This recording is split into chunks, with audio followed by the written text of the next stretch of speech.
Hi, me. Oo, ikaw. Ikaw, me. Okay? Pasukan ng mga me. Kaya dapat mag-pay attention tayo talaga. Hindi lang tayong ating mga Junakis. And dahil dyan, mga me, kailangan mo bumili ng pantutuli. Kasi 'di ba ayaw natin ng mga bingi-bingihan ng ating mga anak. Baka kasi kakautos natin sa kanila, ay nabingi na sila. Diyos. So, yun, kailangan natin ng pantutuli. Iyan. Ano ba yan? Bali-baliktaran. Ayan. Kutsa-kutsaraan siya mga mi. Ayan. Etong isa, forma niya is parang cotton buds na spiral. Ayan. Dalawa yan sila actually. Formang cotton buds na spiral. Tapos, tatlong kutsa-kutsaraan. Ayan. Ewan ko ba mga mi, pero bet na bet ko ang paggamit ng kutsa-kutsaraan at saka eto, kesa sa mga cotton buds. Kasi alam niyo naman pag cotton buds, ipupush na lang yan.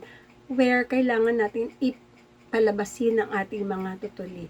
Di ba yung cotton buds mga mi hanggang panglabas lang yan? Ha? And talaga, mga mommies, daddies, pay attention po. Always make sure that the ears of your children are clean. Diba? Para naririnig na nila tayo pag inuutusan natin sila. At the same time, maririnig nila si teacher pag tinawag sila. Lalo na kung may recitation. Diba?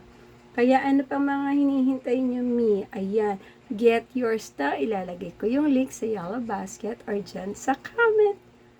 Yun lang. Linisin ang tutuli.